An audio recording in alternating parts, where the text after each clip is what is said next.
Welcome in Behind the Mic. We are live on this Tuesday night, final night of July here in the South Bay, Hermosa Beach. Patrick Molloy's down by the pier. Great to have you with us. Come on inside. Listen online, BehindTheMicShow.com.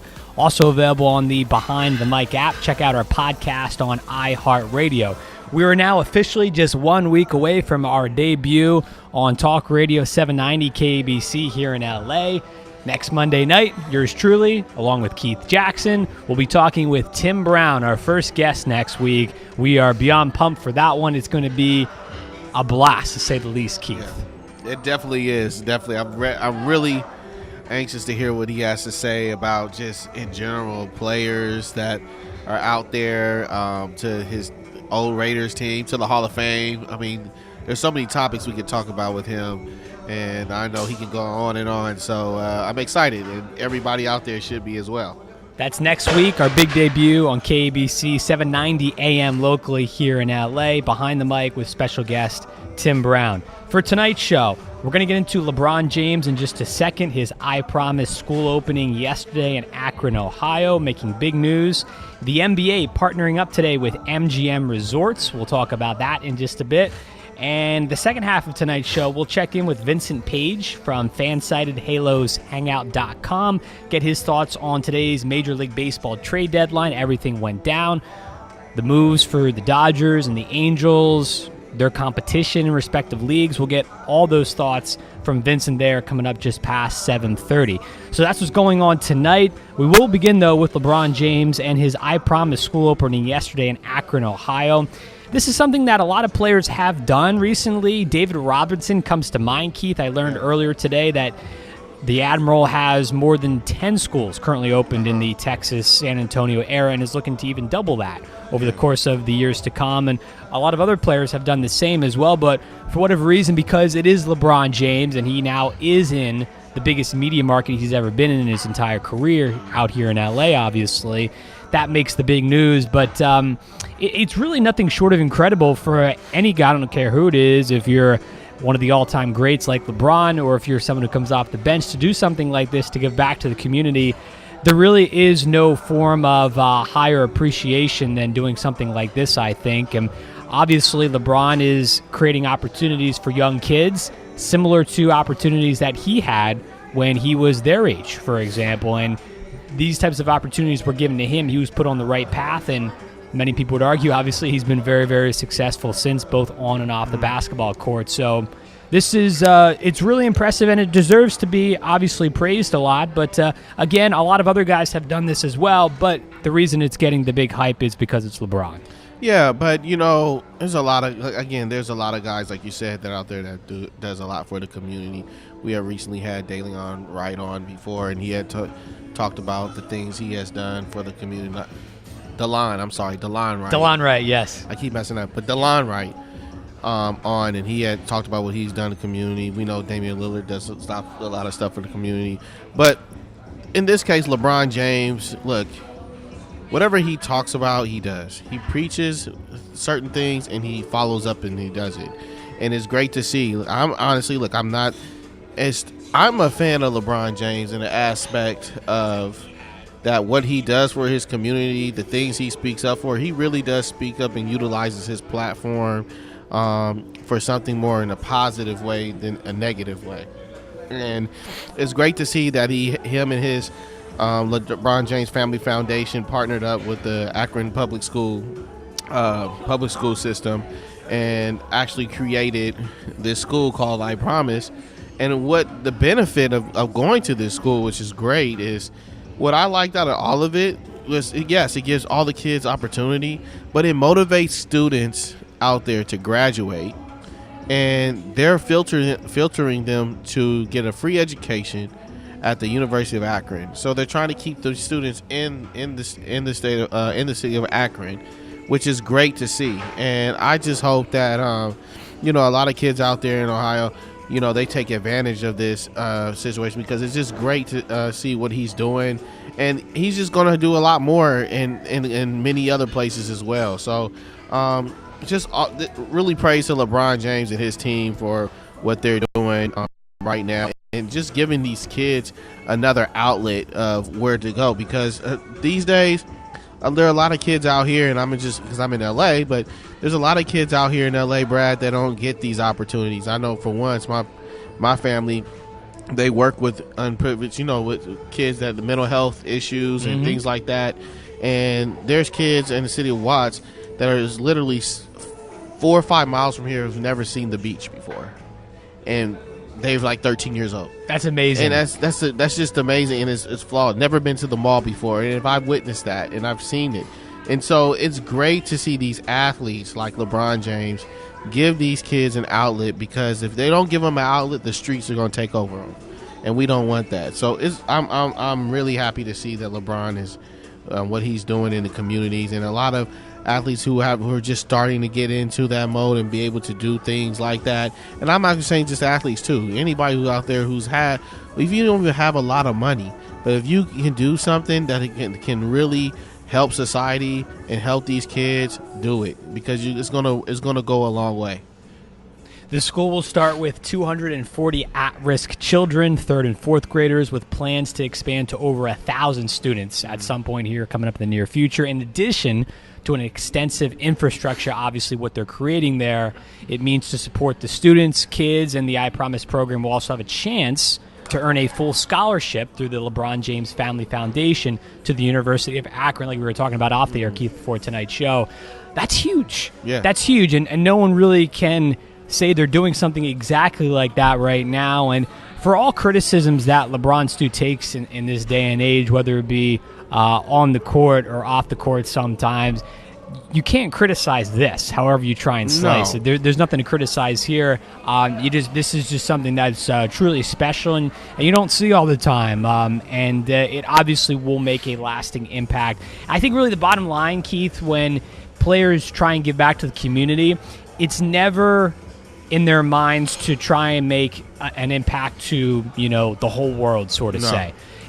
If they can make an impact to one kid, that makes all the difference. You know what I'm saying? Yeah. Like they don't go. I don't think anyone goes into this saying that we're going to build up the school and it'll be as big as possible and we'll have thousands upon thousands of kids. I don't think you can look at it that way. It's just if you can touch the life of one kid, that's enough. It is enough. It's definitely enough.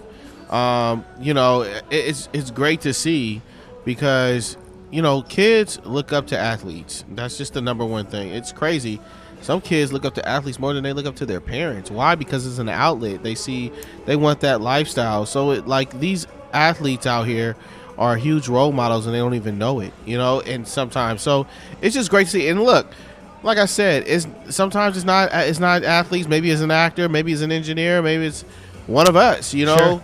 Well, I mean, it's just what it is that you want to do things in a positive way, because you want to give those kids the opportunities that you had, and it is cycles, and it can go down the list, because once you start to instill that in these kids, then they're going to want to help others.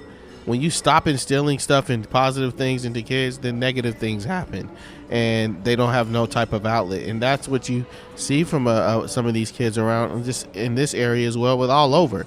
So this is a great situation right here. I would love to see media out there cover more of these things, because a lot of these athletes don't get that credit of what they do in the community, and they should get a lot of credit on that. So I would love to continue to see things like this, and I know what happened. I know the athletes out there, some athletes don't like this.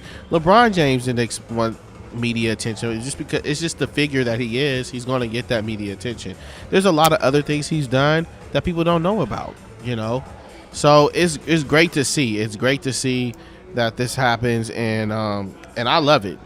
I really do, because it gives, again, these kids an outlet. These kids are innocent, man. They just want to live a lifestyle. They want to live their life in a positive way, and it's up to us as adults or as role models to give them that outlet, to show them the path that we've taken and that we've learned from other people. So I'm happy for LeBron and his team for what they're doing. Meanwhile, today across the NBA, the league itself partners up with MGM Resorts in a huge blockbuster agreement that becomes historic as far as the history of sports go across major leagues and professional sports leagues in the United States. They become the very first one to do so with a sports betting partnership, and it's huge, Keith. It's going to have big-time ramifications, not only in the near future, but the long-term future as well. Basically, the partnership, according to ESPN, it's worth about $25 million over 3 years. The partnership allows MGM to use official NBA and WNBA data and branding, including, team logos, across MGM resorts, land-based and digital sports betting offerings around the country. And basically, in turn, MGM will be promoted across the NBA's digital assets, including NBA TV, NBA.com. You've got the NBA app and all of the NBA's social media platforms. So this is really big. Adam Silver, I think, obviously deserves so much credit here. He's come out. He's been very bullish on this type of topic. And with legalized sports gambling, ever since it became officially legal in the United States a couple months ago. Obviously, we had Tim Donaghy on the program when that news first broke. It was very interesting to get his thoughts on basically what he thinks, how it's going to help to really continue to boost sports. And, both of us kind of differ on him in a couple different things. He has a different perspective than a lot of people do with it. However, there's no doubt this will have a lasting imprint. Yeah. Whether if you're in favor of this partnership, if you're against it, it will have a lasting imprint, and it's going to become the norm soon enough. Look, I look at it this way. Most leagues, I think, are definitely a little skittish, a little scared to really jump in here and dive in head first to this pool. Adam Silver, not so much. Yeah. He's looking to take the risk, obviously, and he sees this as the future, and I can't disagree with him.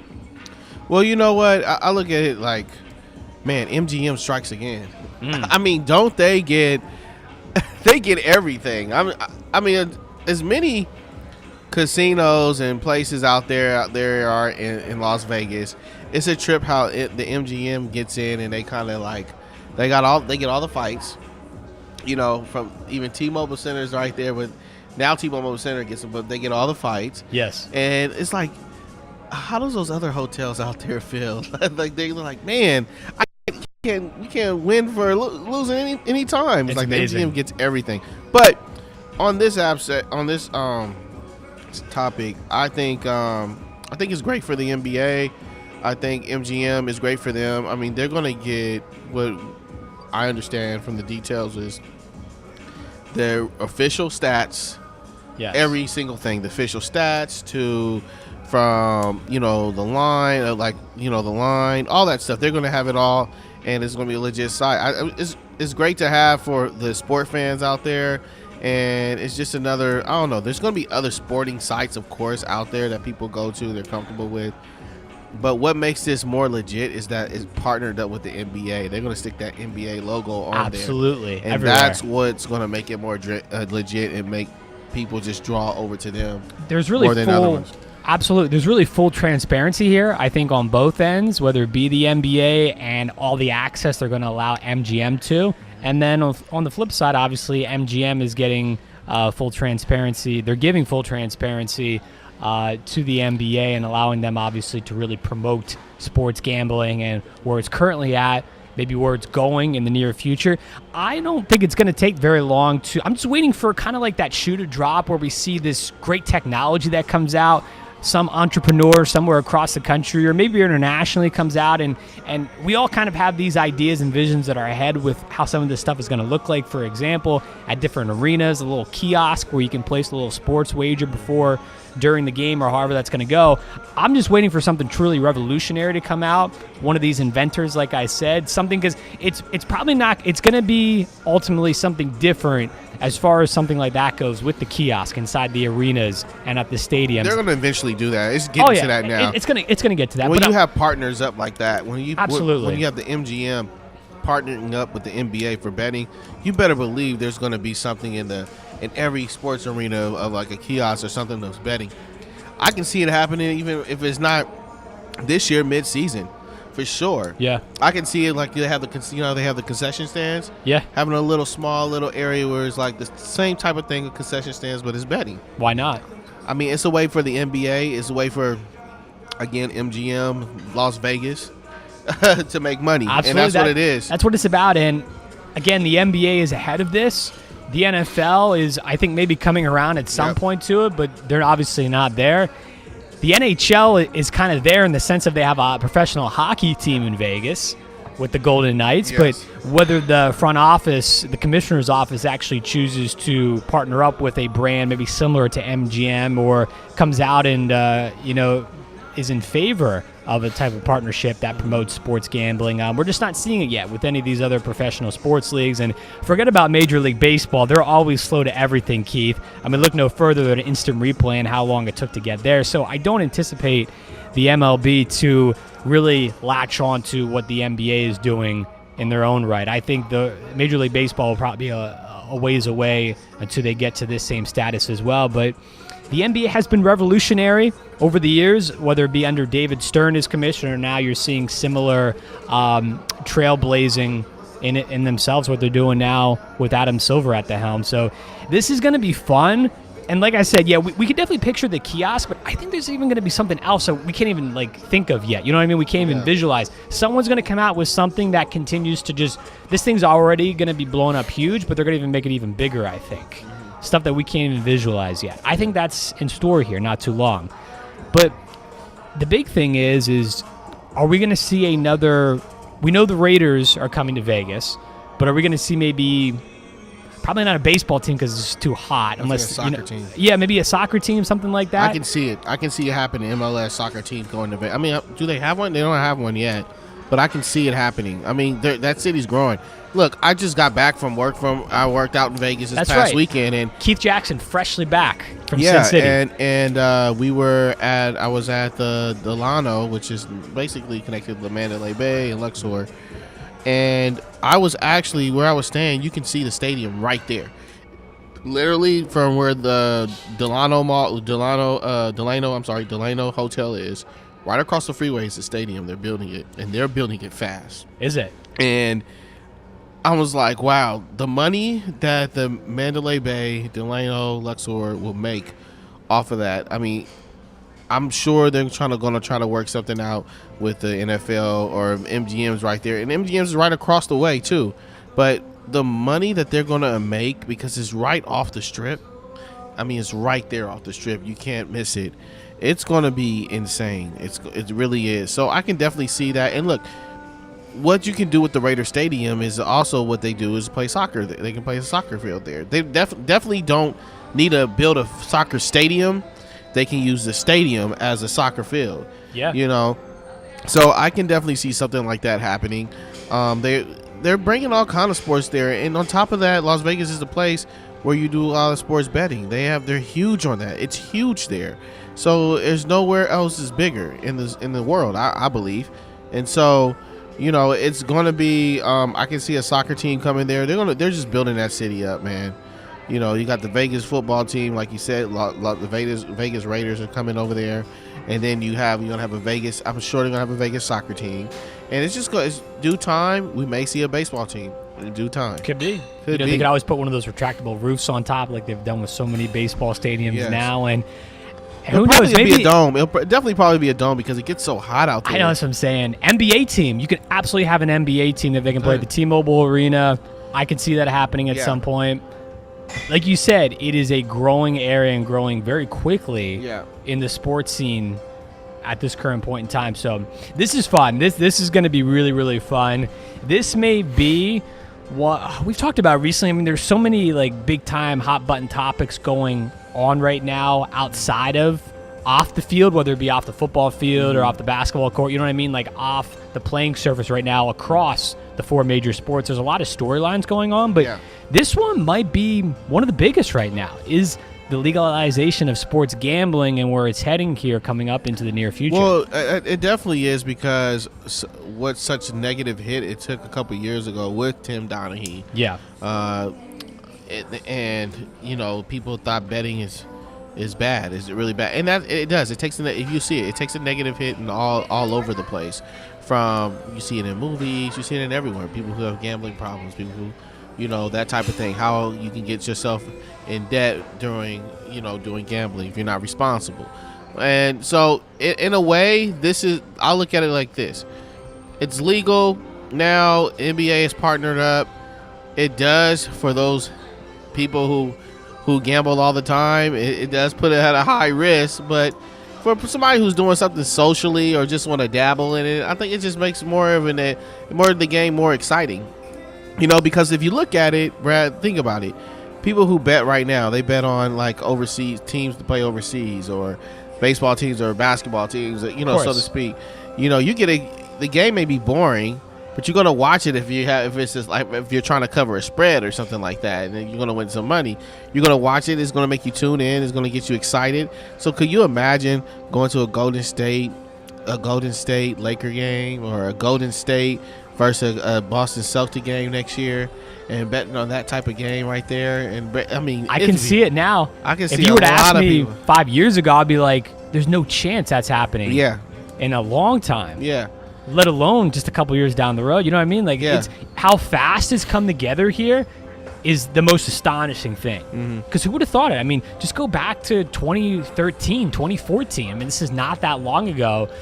But in a lot of ways, this is a totally different world than where we were just 5 years ago. I mean, it's different across the board. Yeah. And as far as the sports world goes, it's very, very different. So it is just amazing how fast things have changed in just a couple of years. Yeah, it is. It's amazing. And at the same time, it's like you said, things change all the time. And that's what Silver's doing over there is he's changing the way the game is. He's allowing players to go where they, to get more free range in terms of with their contract and things like that. It's not really like we had said earlier, guys doing these 6, 7, 8 year deals. They're doing these 1 year deals and things like that. So he's allowing the players to actually control some of their career in a way. And so it's great to see, not saying the gambling, but I'm just saying their career, but he's changing the dynamic of the game of the NBA. And this is just another part of it off the court. Since the Supreme Court's May decision that legalized sports gambling across the country, you've had Delaware, New Jersey, and Mississippi join Nevada, of course, as states to totally legalize it across their entire territory there, the whole state itself. So it continues to grow. It's going to be legalized, look, in all 50 states at some point. Yeah. It's inevitable. It will definitely happen, and this will be the first test. Now, it's interesting.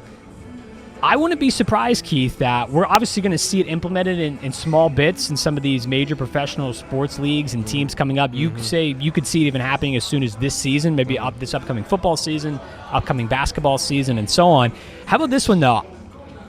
What is it going to look like for organizations like the XFL in a couple of seasons, or the Alliance of American Football in 2019? Do they get in on this? The smaller leagues. I think you have to. If you want to build, it's like anything in this world. If you want to build your brand into becoming something successful, sometimes you got to take those risks and go with, and do something different. If it's something the NBA's doing, then it's something that maybe those smaller groups need to jump on as well if they want to become big. You want to get in the spotlight. I'll go as far as this. The big three. I can see them, Ice Cube, him over there getting in on this. Why not? It's the big three is starting to turn into something that we never even thought. You're talking about possibly having this as an Olympic thing and for the Olympics. He's definitely pushing for that. So I can see it happening. I mean, the success they're having right now with it can definitely happen. So I would suggest any little type of leagues that are trying to make something themselves, trying to market themselves, you got to jump on that train. You got to go with it. There's an appetite for it right now. I don't think there's any question about that. And if they do so, wow. Yeah, insane. Perfect timing, especially for like the Alliance Football League. Oh, yeah. Perfect timing. Really, they couldn't have planned that better coming in 2019. Yeah. Now, of course, the XFL will follow the year later. It's just going to be fun to see these two leagues continue to kind of jockey here before they start their inaugural leagues. Yeah. Can I just say one thing, breaking before we go on to this break? The Washington Nationals blasted the New York Mets 25-4. In base, I mean, wow. 25-4? 25-4. Wow. What are That's the most Mets doing? runs. That's the most runs I've seen in a long time. What are the New York Mets doing over there? The New York Mets are just not very good. That's not a very good baseball team right now. The Nationals ain't the best neither. And exactly, that's saying something, man. Wow. Yeah, the Mets, that's just not a good franchise. Mets got off to a great start this season, but I'm telling you, nothing has gone their way since that very hot start back in April. Yeah, Nothing. Yeah. And it's almost like they want that bad East Coast weather that they had those first couple weeks of the season to come back. I think that was their good luck charm. Because once things started to heat up, they cooled down. They did. They cooled down. I mean, wow. 25 runs you surrendered 25 today? runs. They had 7 runs in the first inning, and they in the second through 5th inning they had 3 runs, and then they closed out. They had 6 runs in the 8th inning. That's insane. Wow. It's Behind the Mic, live from Patrick Molloy's Hermosa Beach. We're back after this. There's a threat targeting America. One that's growing fast, but may still be hard to see. Lyme disease. Spread by tiny ticks, often smaller than the head of a pin. This dangerous disease is now more widespread than West Nile, tuberculosis, and HIV/AIDS combined. And if left untreated, it can lead to arthritis, facial paralysis, and even memory and concentration problems, often called brain fog. As the threat of Lyme disease grows to 300,000 projected cases each year, it's time for us to target Lyme disease. That means when you've been outside, even in your own backyard. It means seeing a doctor if you experience the symptoms of Lyme disease, which can include joint pain, flu-like symptoms, fever, fatigue, or sometimes a bullseye-shaped rash. Set your sights on stopping Lyme.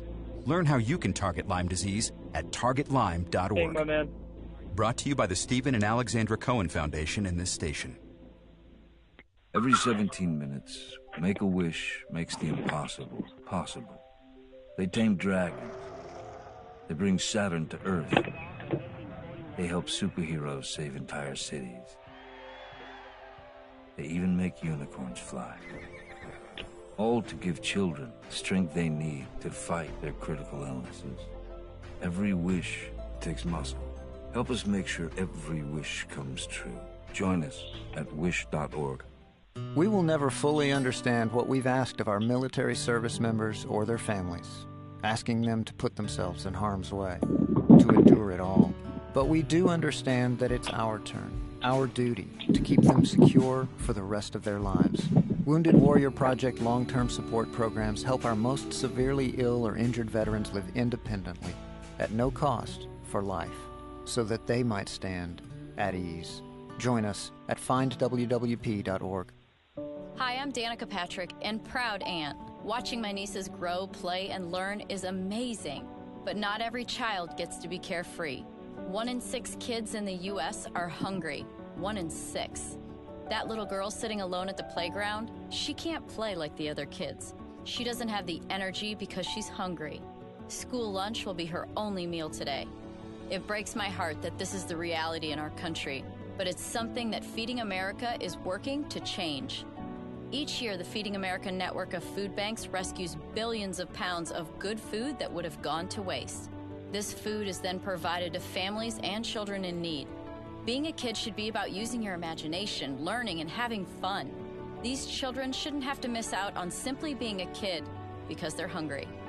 To find out how you can help end childhood hunger in your community, visit feedingamerica.org. Brought to you by Feeding America and the Ad Council.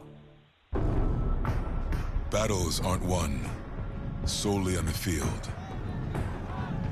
That's a common misconception. Battles are won within, over enemies of fear, enemies of doubt. In that place where promises are kept. Promises to oneself. This is a physical training event.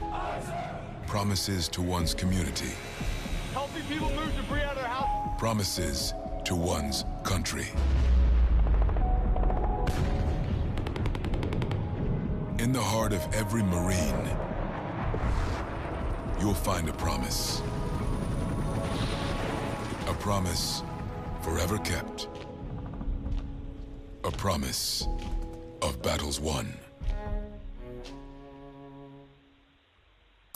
You're to Behind the Mic with Brad Delius.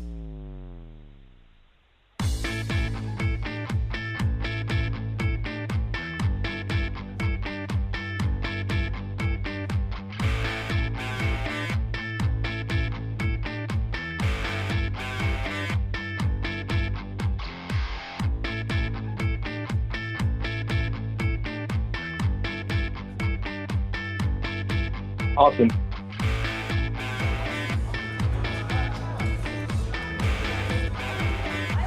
Welcome back inside Patrick Molloy's down on the pier, Hermosa Beach. Brad and Keith hanging out on this Tuesday night, final night here in July. The Major League Baseball trade deadline. It was a busy day, Keith, across the major leagues as far as teams wheeling and dealing here. Maybe one of the more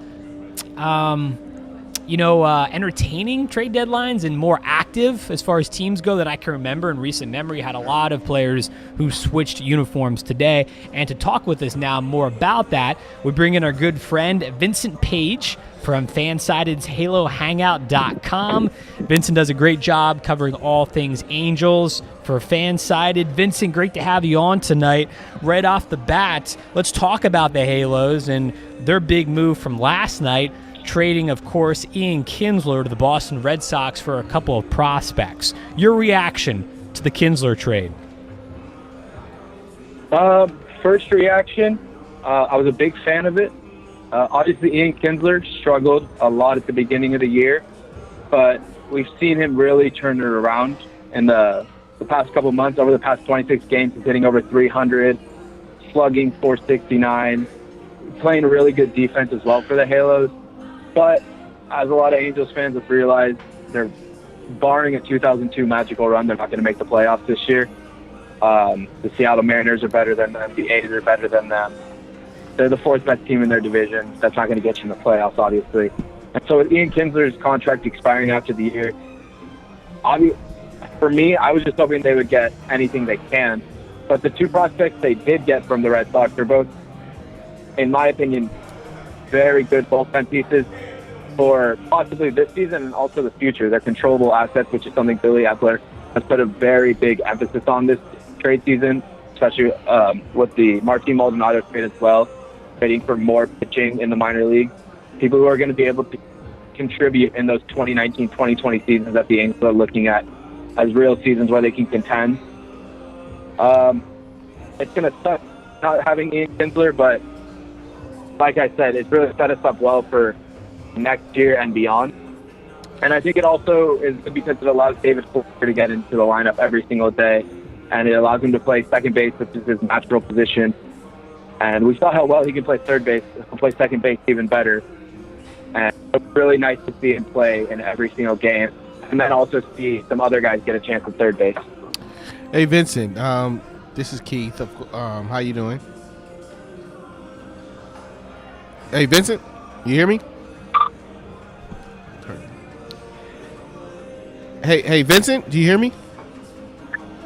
I can kind of hear you. Oh, okay. How you doing, man? I got a question. So what does this mean for I'm gonna ask for the Mike Trout situation? Do you think this trade, because they're prepping for the future, and you got a guy like him who wants to be honest with you, wants to win now? Does that help them in a way, the Angels making these moves, or are they preparing for something maybe bigger that's probably going to happen down the line, you think? Or is this just something like, hey, Mike, we're trying to get some younger guys in here to kind of build around you, type of thing? What is your assessment on that? I missed the beginning part. You're asking about Mike Trout. What does it mean for Mike Trout, Vincent, long term here with this team essentially waving the white flag on July the 31st? It's very disappointing, I think, for a lot of Angels fans. This was a make it or break it year for a lot of people. It was for Keith and I included here on Behind the Mic. What is your take on what it means for this team, and in specific, Trout, obviously, the biggest star in baseball right now? Yeah, for the fans, it sucks. You know, every season we kind of get we kind of get these off seasons where we'll fill this hole kind of, we'll fill another hole kind of. We signed Zach Bozart. Obviously, he went down with injury, but he wasn't that impressive prior. Ian Kinsler, like I said before, he was coming around. Nothing. You're going to get 250 with 25, 30 home runs. But I think from Mike Trout, I'm a different. I don't think it affects his free agency that much. Him and Billy Epler were very open. Everything I've heard and read about them, they talk a lot, and I really believe that the Angels are hoping to out sometimes, kind of see what Bryce Harper and Manny Machado pull in free agency, just so that they can make Mike Trout the highest paid player. At least that's my personal wish. And obviously, seeing them wave the white flag isn't what anyone wants to see at this point. We want to see them competing for that wild card spot. But see them not, Bill Clear has always said, we're never going to rebuild. We're always going to reload. And maybe that's right, it's not. But to stay competitive, these moves, things that are easily replaceable in terms of Maldonado and Kinsler. It's not anything that's going to affect 2019 that huge degree, especially considering the prospects the Angels have in AAA and in AA. They have a lot of guys in AAA who are ready to get at the rookie level. There's a lot of guys in AA who are top prospects and have all-star level potential. And all those guys should be in the majors in 2019, 2020, including Joe Howe. He's a top prospect in baseball, and he's been compared to Mike Trout. He's 19, he'll be debuting soon. And obviously, it's not what you want to see as Angels fans, but Angels fans should also know that help's on the way from not free agents. Vincent Page joining us from HaloHangout.com. Let's switch gears and look at the other LA team, that be the Dodgers, Vincent. Their big acquisition today is Brian Dozier from the Minnesota Twins. They're just adding more and more depth to this infield right now for the boys in blue. Your take on that move by the Dodgers? I think it was fine. I'm not a big Dozier guy. He's hitting 224 this year. Sure, he had 16 home runs and 52 RBIs. I was expecting something more from the Dodgers. Really? Personally, they were really going to go out and make a blockbuster move, whether it was for a starting piece or someone totally crazy that would take them over the top. Because in my opinion, they're still a little behind and the Boston Red Sox. They're about on par with the New York Yankees. I think they needed a little bit more firepower. And second, it takes either Chris Taylor or Cody Bellinger. It takes one of them out of the lineup every day because they're going to have to share center field now. And I think they're either equal or better than Dozier, in my opinion. So I thought it was a fine trade. He's going to be good depth, but I got suited as coming off the bench. But it was a fine move, in my opinion. Hey, Vincent, but looking at this, they did need a second baseman. We can say that they did need a second baseman, and I don't think they were looking. Do you think they were really looking for something more offensively? Because I thought the Dodgers were. This is more of a defensive move than anything.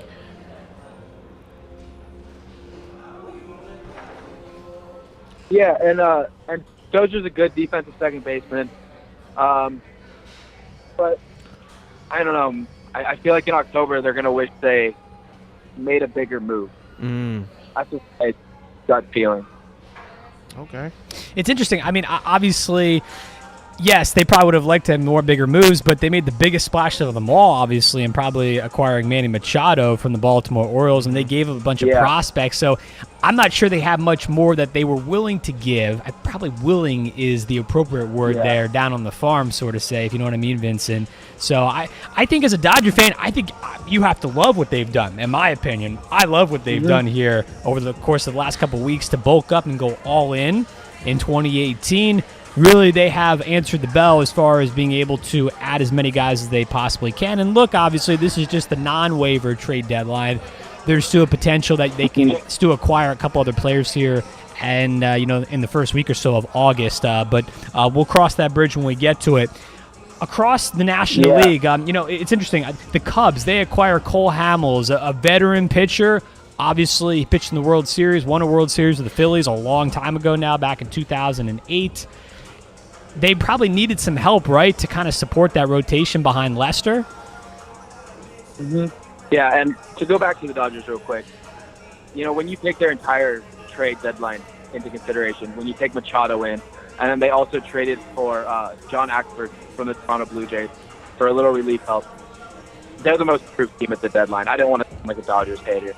I was hoping for a big move first just because I like big moves. I want to see a little more competitive. But yeah, they've been the most improved team. And kept their top prospects as well. And they stayed under the luxury tax, which is huge for them.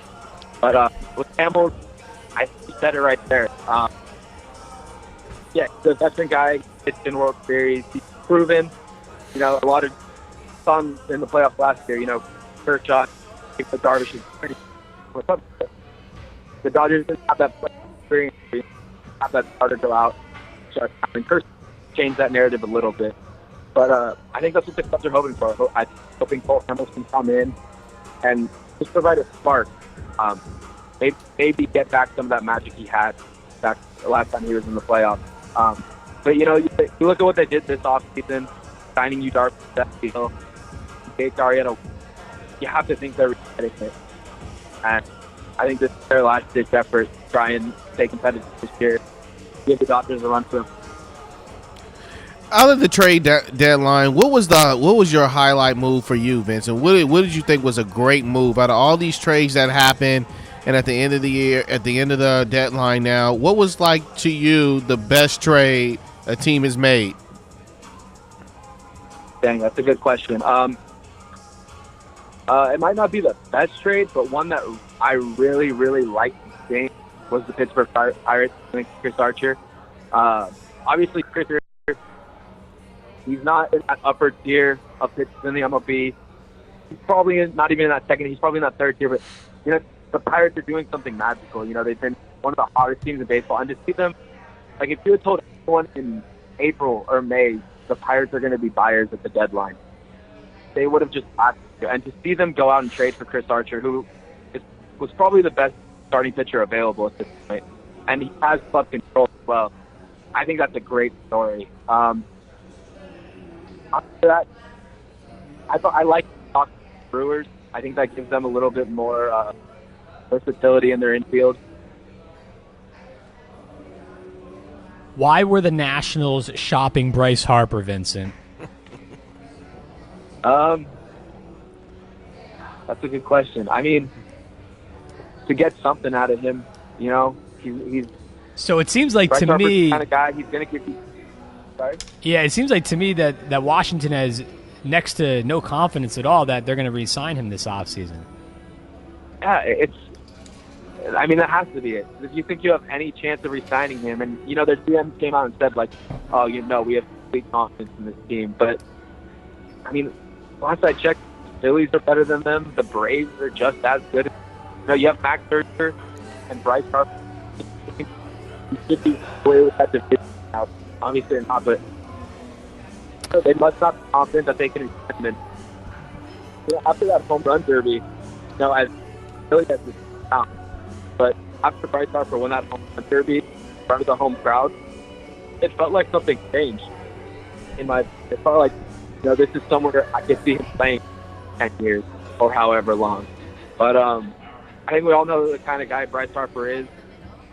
Definitely a controversial guy, but obviously at least a top 10 talent in the MLB. One of the best young players, probably the best free agent this year. He's going to go where the money takes him. We'll see if the match. Vincent, I got to ask you this then. What's going to keep you because Mike Trout's contract will be up next year, and then he really has an option to decide where he wants to go or vice versa. What keeps him in the Angels franchise? Do you think Bryce, and what would get the Angels fans a more exciting, type of what to look forward to? Do you think a Bryce Harper is a guy for the Angels? Do you think they will make a huge play for him? I don't know if Mike Trout ever comes to the same situation Bryce Harper's in. Because, when you look at the Bryce Harper room here, maybe he'll play for the Philly, maybe they'll reach the Nationals, maybe the Dodgers. You get all these. With Mike Trout, only here, Philly, maybe he'll go home, play for his hometown team. And obviously, like we all know, he's a Philadelphia guy. Loves the Eagles, loves the Sixers. But I think the Angels and Billy Epler are very, very confident that if they don't resign him in the next 2 years, they'll resign him in free agency. Okay. I mean, in my opinion, it's free agency. It's not a very good sign for Angels fans. But everything I read about Mike Trout is he doesn't love the big city. Over the All-Star, it was a huge thing. The MLB needs to market Mike Trout better. Mike Trout doesn't want to be marketed that much. You know, he wants to spend time with his fans. He wants to spend time with his family.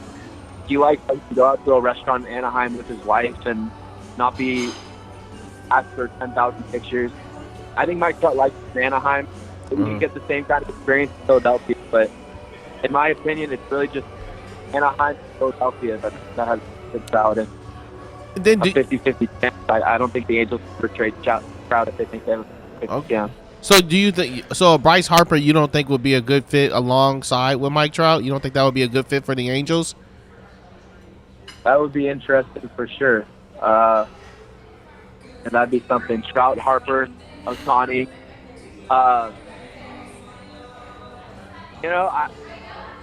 Harper could fit on it. Obviously, everyone has different opinions.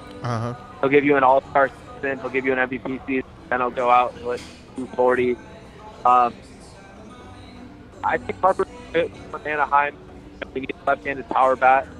The Angels have always kind of had a clubhouse that have a though. So I don't know how Harper would best with a guy like Mike Sosa. But then again, Mike Sosa could very well be retired a year from now, 3 months from now.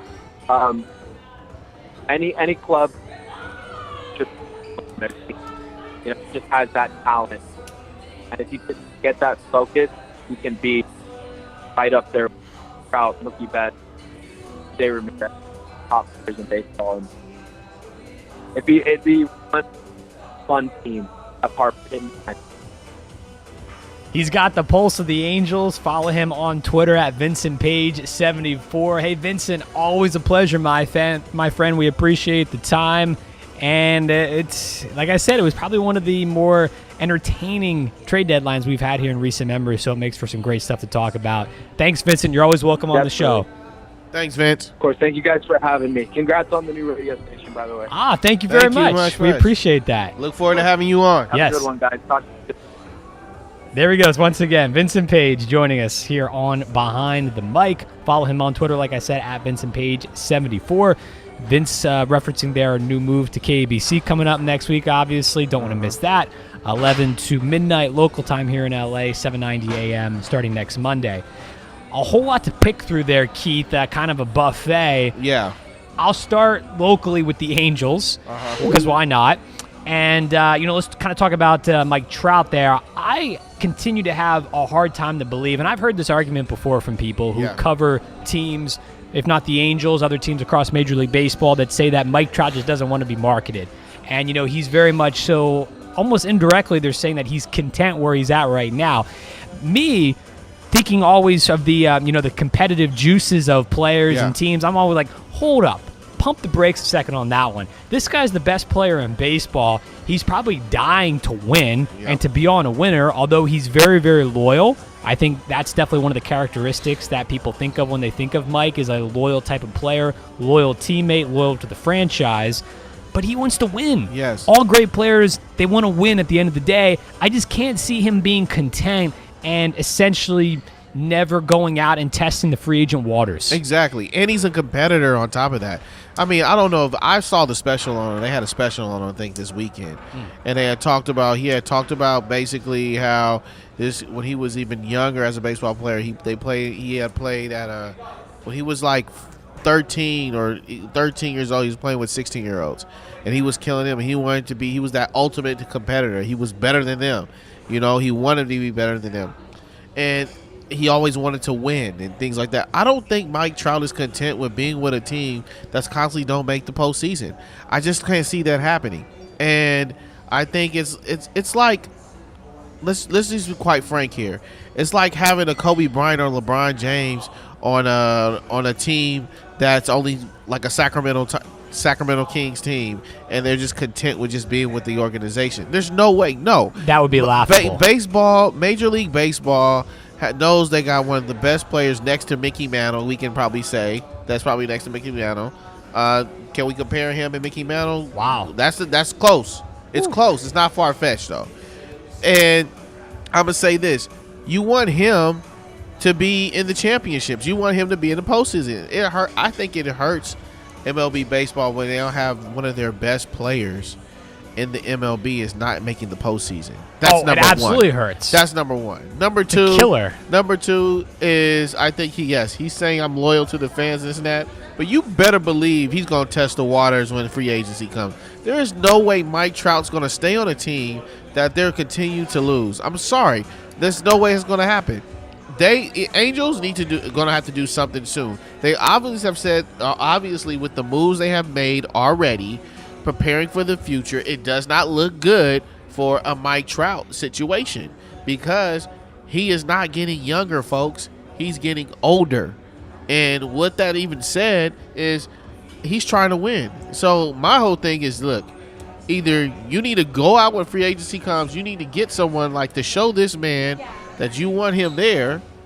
You got to make moves and getting like a a Bryce Harper type of caliber player in there. And you have an Ohtani, Bryce Harper, and then you got a Mike Trout. And then you build other prospects, whatever, and surround them. You got to do some moves like the Dodgers are making right now. If you don't make those moves, that guy is gone. And you're not going to get anything for him. And that's just the bottom line. They're building through almost the draft in a sense by trading away Ian Kinsler last night, getting those two prospects, two pitchers from the Boston Red Sox. That's obviously a long-term project in itself. To me, it's almost more so they're building through a draft mentality than free agency mentality. And again, that doesn't bode well for a guy like Mike Trout and a guy who's in his prime right now. It just doesn't sit well. And the fact that, again, how this organization continues to get a pass amazes me, Keith. Yeah, it does. It amazes me. This is a team who, I mean, granted, they've made the playoffs since they won the World Series way back in 2002, but legitimately competing, they haven't been in that same realm since they won the whole thing in 2002 against the San Francisco Giants. So, again, this team, there was high expectations this offseason, and for them to wave the white flag like I referenced before so early on the trade deadline on July 31st, to me, I mean, I have to hold somebody accountable, and I got to start with the manager. Yes. I got to start with Mike Scioscia. I mean, granted, there's been players on this team who have not lived up to expectations. Ian Kinsler being one, not a great season, so they trade him away. A veteran player at this point in time. Now, he wasn't supposed to come in and light it up, but he was supposed to be a guy who was supposed to contribute to them and help a lot more so than he did for a team that was supposed to compete for a playoff position this year. They're nowhere near that, Keith. They're out of it. They're saying, we're done. It's not even August yet, and we're done? Yeah, Are you kidding me? That's a losing mentality. No competitor wants to go to a team that has a losing mentality. That's just beyond belief to see that you're waving the right flag that early. And you mean to tell me, let me just quote, and you mean to tell me that Mike Trout, I don't get what we're saying, oh, he's okay with being in Anaheim, doesn't want all the attention and this and that of media or this and that. So you mean to tell me he couldn't go to a Cleveland Indians team who's in first place in the Central Division right now? They're not having a huge market. Houston Astros don't have a huge market. Philadelphia Phillies don't have a huge market. You mean to tell me those teams he can't go to and make the postseason, and they don't have a huge market? They don't have paparazzis all of them all the time. Those are not places like that. So I mean, the Angels is a place that they got many paparazzis. I don't get that. That's no. I don't believe in that at all. I think it is this. Angels are in trouble. The Angels are in trouble. They're about to lose. They're about to lose. And say what you want. Everybody can sit out there and say I'm being a hater or whatever the case may be. No, I'm giving you a fact. They are in trouble. If they don't make the moves they need to make next year, they better do it. They better trade them up and try to get 2 for 1 for them or 3 for 1. Because if they don't do any type of improvement next year, don't make the playoffs, you better believe that man's walking. The message is stale down there with this team. It's very bland. I credit Billy Epler, the general manager. I credit the guys he went out this past winter and got to make this team be competitive across the American League.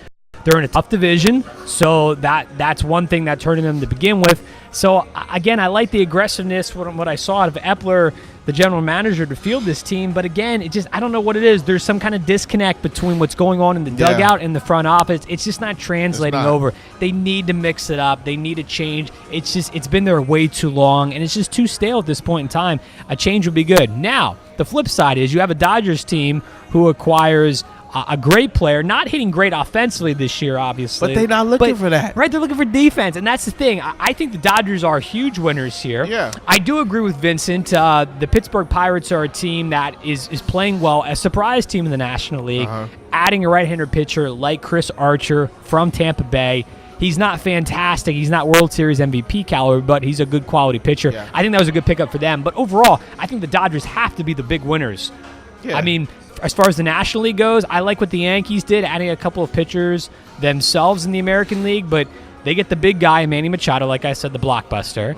And then they get, today just great solid depth at second base by acquiring Brian Dozier from Minnesota. Which was needed.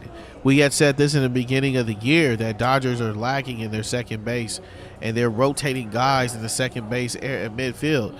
And so they got what they needed. They got a defensive threat, and then ever since even last year, Dodgers have been a more defensively set team. They got away from they didn't want to be an offensive team. So that's why they wouldn't pick up a defensive player. Look, they got a strong hitter, Manny Machado, who's a phenomenal, of course, hitter, all-around baseball player. But then you pick up some more defense for yourself. They're prepping for a postseason. That's what they're prepping for, and they're prepping for the defending champs, the Astros, who are still hanging up on top right now, and that's what they're preparing themselves for. They're looking for one thing, to win a championship. There was one game away last year at home to win it all. So you better believe that's what they're prepping for. They know what they're doing out there. It's just a shame to see that the Angels, and it really bothers me that they hang it up. You got competitors on your team. You got the best man in baseball, and you hang it up so quick. It's just baffling, and it bothers me. It's not the right attitude to have for when you're trying to compete in this division. And, of course, the fans have to be upset about it. They're not like, oh, okay, wait till next year. They've been waiting for that for the last 5, 6, 7 years. Next year is supposed to be this year, 2018, the here and now. Come on, man. Nobody's thinking about that. They want to win now. Like the Dodgers, they're all in, like we've said many times here, and they're totally committed to winning in 2018. Quickly on Bryce Harper, and as we posed there at the end to our interview with Vincent about the Nationals shopping him yesterday, they didn't ultimately trade him. But, again, this shows me they have no confidence they're going to re-sign him. The biggest thing with Washington is I think they had a chance the last 3-4 years to really make just great, deep playoff runs, and they didn't do it. They kept getting bounced in the first round, and now other teams such as the Phillies and the Braves have caught up to them in the NL East. I think they missed their window. Yeah. They really have, and they're going to be totally screwed because Harper's going to walk. Yeah, he's definitely going to walk. And you know what? I can see him going to a top-tier team. To be honest with you, I know the Yankees will throw some money at him. They will. Now, I don't know if he fits there. He may not fit, but you better believe. Oh, they will. They're going to throw some money at him. And I would just say this. I think the Angels need to go after somebody like that and throw him and whatever he needs. You look, you got 1 year with Bryce Harper after this year. You got 1 year with him. And you have to be, you can't think as he's guaranteed he's going to sign with us next year. You better believe this. It's not going to just be him thinking about that. It's going to be his agent who's going to be putting stuff in his ear and saying, look, you're the best man in baseball. We need to be in the postseason. You gotta prove a lot to other people too as well. So I think you need to make shows that, look, we're trying to make it some serious improvements, some serious moves, and build something around you. Why not? You got Ohtani, you got Mike Trout, and then picking up somebody like a Bryce Harper, man, you got to be excited about that. I don't think there's any question about it. This was an exciting day for the trade deadline. Like I said, I can't remember it being this exciting the last couple of years. So many teams switched uniforms today. It was fun to watch all throughout. So big day, though, for the Dodgers, the Angels. Perhaps better days are ahead down the line, but not right now and not in the immediate future, that's for sure. Hey, great show tonight. Patrick Molloy's Hermosa Beach. We enjoyed it. Tomorrow night, we're back at it from the one and only Grunion Sports Bar on Sepulveda Boulevard, Manhattan Beach. Until then, we will talk to you tomorrow night, maybe mix in a little more football tomorrow night. We'll give you the latest on what's going on with the Dodgers. 1-0 they're losing right now to the Milwaukee Brewers in the 4th inning. We'll get you caught up on all that and more tomorrow night from Grunions. For Keith, I'm Brad. Keep living the dream. Have a great night.